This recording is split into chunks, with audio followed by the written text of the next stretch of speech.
Apple supply chain shift. Sarah, thanks for meeting. I've been trying to wrap my head around Apple's big supply chain shift. It seems like a massive undertaking, moving away from China after all these years. What's driving it? It's a multifaceted strategy, Mark, and not just a single event. For years, Apple's manufacturing process has relied heavily on China, where over 1,000 components from around the world are largely put together.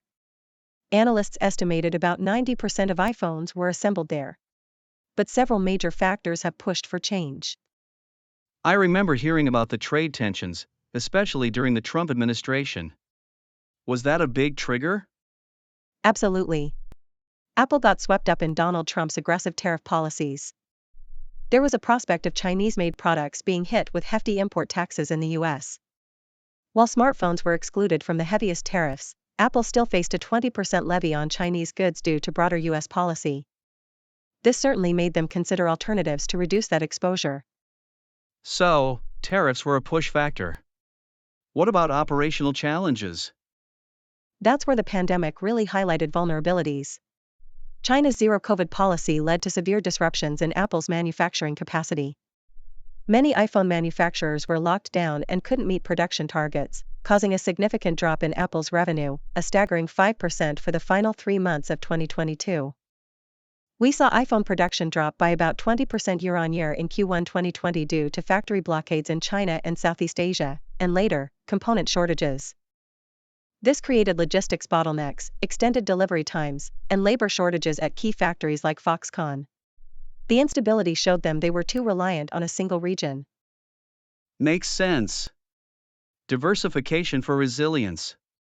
But wasn't China also appealing for its low labor costs? That's changing too. While China still has a scale advantage, its labor is no longer the cheapest in the world. Rising wages in China mean the cost pressures for firms are increasing. So, moving production to even cheaper countries is partly a return to the same economic drivers that led them to China in the first place. It's really about supply chain resilience and reducing geopolitical risk, leading to a China plus many strategy rather than a China plus one.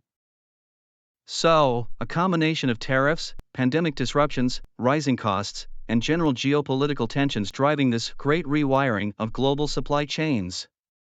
Precisely. Now, the real question is, where are they going, and what are the implications? Alright, Sarah, let's look at the where.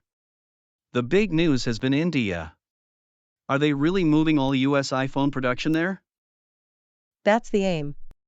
Reports suggest Apple plans to switch assembly of all iPhones for the US market to India as soon as 2026. With the goal to source over 60 million iPhones sold in the US annually from India by the end of 2026. This commitment alone would require more than doubling iPhone assembly in India. That's ambitious. How far along are they? They've been rapidly scaling up. Apple's main Indian suppliers, Foxconn and Tata, shipped almost $2 billion worth of handsets to their largest market, the US, in March. They even chartered cargo flights to ferry 600 tons of iPhones, as many as 1.5 million devices, to the US. Apple has 3 plants in India, and one of Foxconn's factories temporarily extended operations to Sunday working. They started assembling the iPhone 14 in India in 2021, and India's Minister of Commerce and Industry stated Apple plans to manufacture 25% of its iPhones there. In 2021 alone, Apple manufactured $7 billion worth of iPhones in India, tripling production. Wow, so it's happening at a rapid pace. What are the challenges in India? Despite its large, young population and low wages, India presents challenges. Its labor force has lower productivity compared to competitors, creating bottlenecks and raising costs. Infrastructure still needs significant improvement, with blackouts due to heat waves common, and logistics costs notably higher than in China, 18 to 20% versus 8 to 10%. Crucially, India's supply chains are deeply reliant on Chinese intermediate goods, with over 30% of imported component parts coming from China. This could lead to increased scrutiny from US customs if Chinese components are used in exports to the US. Plus, there's a complex regulatory landscape and political uncertainty. What about other Southeast Asian countries? I hear Vietnam is also playing a significant role. Yes, Vietnam has become Apple's leading supplier hub in Southeast Asia and its fourth largest globally. They've added 8 new partners, bringing the total to 35 vendors. Vietnam now hosts substantial facilities that assemble AirPods, iPads, and Apple Watches. By 2025, it's forecasted to produce 20% of all iPads and Apple Watches, 5% of MacBooks, and 65% of AirPods. Foxconn is specifically moving MacBook production there. Apple CEO, Tim Cook, met with Vietnam's Prime Minister to commit to increasing spending and supporting innovation. These investments, totaling VND 400 trillion, about $15.8 billion, since 2019, have created roughly 200,000 jobs through the supply chain and iOS app industry. Sounds like a strong contender. Any downsides for Vietnam? Similar to India, Vietnam faces hurdles. Its labor force has surprisingly low productivity, with only 9% considered high-skilled, leading to shortages for complex manufacturing. Infrastructure outside of certain special economic zones remains challenging, and energy availability is a concern. And critically, Vietnam has a heavy reliance on Chinese intermediate goods, with 37% of its imports coming from China, which poses a geopolitical vulnerability due to US-China trade tensions. There have also been issues with political instability and corruption recently. What about production returning to the US? The White House has often pushed for Made in America iPhones. That's a political aspiration rather than an economic reality for final assembly. Experts like Wedbush Securities say the cost of an American-made iPhone would more than treble, leading to a hypothetical $3,500 iPhone.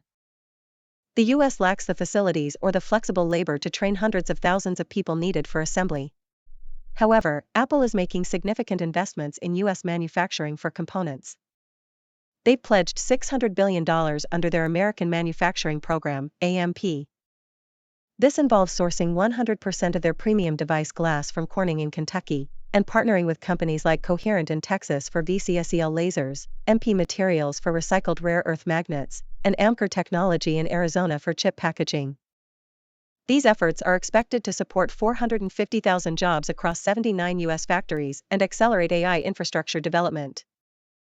So, it's more about critical components and advanced manufacturing in the US, rather than full iPhone assembly. What else is Apple doing to enhance supply chain resilience and sustainability? Beyond geographic shifts, Apple is heavily focused on diversifying its supply chain, strengthening supplier cooperation, and leveraging technological innovation. They use big data and AI to optimize demand forecasting and inventory management. For sustainability, they're pioneers in circular supply chains and recycling, aiming to use 100% recycled or renewable materials in their products. For example, the iPhone 13 Pro's touch engine uses 100% recycled rare earth elements.